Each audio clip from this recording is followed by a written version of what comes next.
Today we're looking at Millikan's oil drop experiment, but thinking back to last time, we were looking at how J.J. Thomson determined the charge-mass ratio of an electron, and from that he was able to say that it's so different, the charge-mass ratio of an electron compared to the charge-mass ratio of a hydrogen ion, that it must be a completely new and different particle.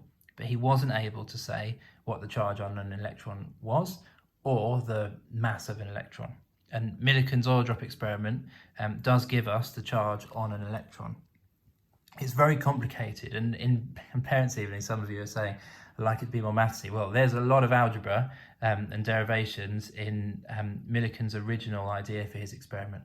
But things have moved on since then, and so if you're going to do his experiment now, you might do it slightly differently. I'm going to start with a slightly different version first because it's a huge simplification, right? It misses out a step. So Millikan got an electric field and a spray of oil, so like a little spray bottle here. I'm kind of trying to draw, and the spray is negatively charged. The spray bottle is negatively charged. We spray it. We've got these little fine droplets of oil that are negatively charged, and if we've got one that's the right size, a very specific kind of size of oil drop, it should suspend in between these plates, because the force from gravity, the weight of the oil drop, will be perfectly equal to the force from the electric field, because this is negative, remember, so they will repel from this bottom plate, attract to the top plate. If we can make those perfectly equal, then we can do something with the quantities here. So there'll be an oil drop. If we can get one the right size, there'll be one that will suspend. And then from that, we can say that the weight, these are my free body force diagram arrows, has to be equal to the force from the electric field. And the force from the electric field is the electric field strength multiplied by the charge on an oil drop, not the charge on an electron. That has to be equal to the weight of the oil drop, which will be the mass of the oil drop multiplied by the gravitational field strength. So we can work out the electric field strength quite easily. The electric field strength will be the potential difference between the plates, which I'm going to call Vp, divided by the distance between the plates. The problem, though, and we know the acceleration due to gravity. The problem, though, is m, and how we can find the mass of this oil drop. And what we can do, and this is similar to what Millikan did, but it's a simplified kind of version. What we can do is we can say that we can find out how big this oil drop is by using a microscope type device that we can put in here. Right, and with this microscope, you might look through this viewfinder and see, and I've run out of space here, but you might see if it's got a graticule on it, and you guys haven't done, I don't think anybody is doing A-level biology, are they? But if you were, you'd know what a graticule was, and you might know from GCSE. There's just a scale on your microscope, and you could get your oil drop in that scale, and you could measure the radius of your oil drop by looking through your microscope. This would be printed in the kind of lensing of the microscope, and then this is the oil drop. You can read off the radius of the oil drop. If we know the radius of the oil drop, oil's pretty uniformly dense, so we can get this equation from year 10 physics. The density is mass divided by volume, and that's why I put this little subscript p here, because I've got two capital V's, look, so I've got to be careful that I know that they're different, and we're going to use a lowercase v when we do it Millikan's way, so we've got to be careful that they're both capital as well. But we can say that the mass of the oil drop will be the density of oil multiplied by 4/3 times pi times the radius cubed, and we can measure the radius using this microscope arrangement. So now we know the mass, we can substitute that back into here, and we can then say that the charge on the oil drop has to be the mass of the oil drop, which is the density of oil, 4/3 pi r cubed times gravitational field strength, divided by the potential difference between the plates and multiplied by the distance between the plates. So I've got this expression for the charge on this oil drop. And what Millikan did is he did that with lots of different oil drops of lots of different sizes. So you can change the potential difference across the plates. You can spray the oil again. You get a different sized oil drop here, different radius, and you can measure some of these things again. And he found that the charge on an oil drop in his electric field was always a multiple of 1.6 times 10 to the power minus 19, or minus 1.6 times 10 to the power minus 19. And so from that, he was able to say that, and that was kind of the key to his success in this experiment, really. He was able to say that that must be the charge on an electron. These oil drops are so small that we're talking kind of, it was noticeable that it was always coming out as multiples of 1.6 times 10 to the power minus 19 coulombs. So that's the kind of basis of Millikan's oil drop experiment. I'm just going to go, I said that was a kind of more modern, simplified version. So I'm going to go and have another look at how Millikan might have done it himself in the 1910s, this is, so a long time ago. He had his electric field, he had his spray of oil, I'm not going to bother drawing the spray again, and he had his oil drop suspended in there.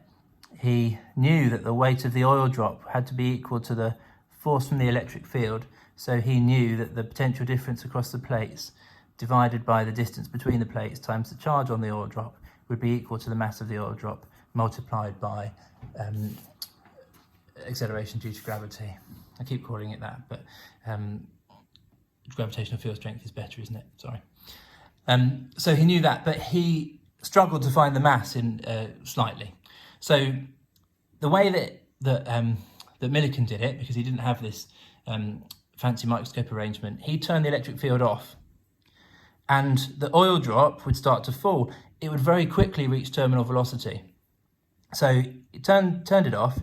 He's got this oil drop that's now just falling, and we've got this force of weight on it. But when it reaches terminal velocity, there's a drag force, and they have to be equal, right? And we can find if it's terminal velocity or not by measuring the speed and measuring the speed again. And if they're the same, then it has to be falling at terminal velocity. Otherwise, if it's accelerating, then it won't be. But if it's falling at terminal velocity, then the weight has to be equal to the drag.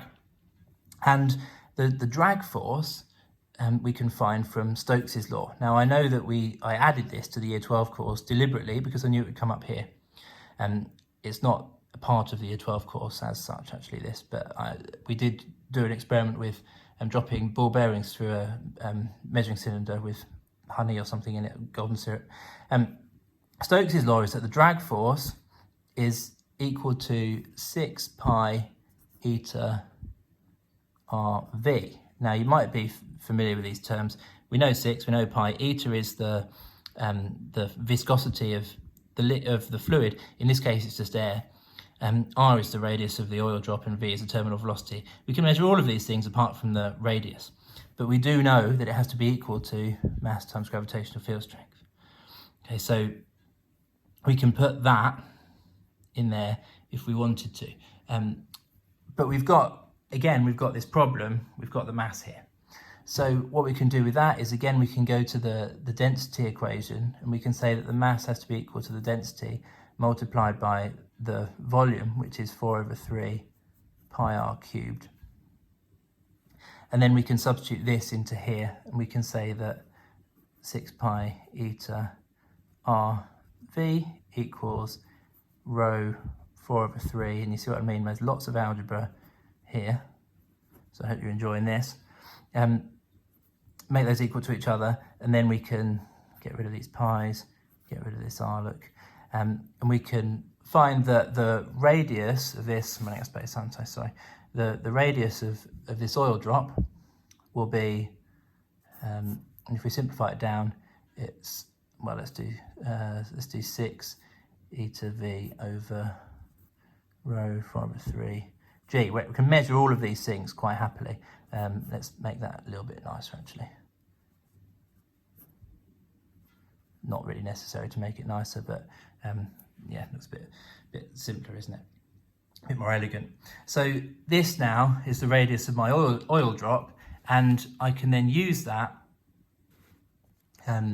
back in my previous equation. So I can now put this, for the radius of the oil drop, back into my density equation, and I can say that the mass of the oil drop then has to be equal to the density of the oil drop multiplied by the volume. The volume is 4/3 pi, and then my R is now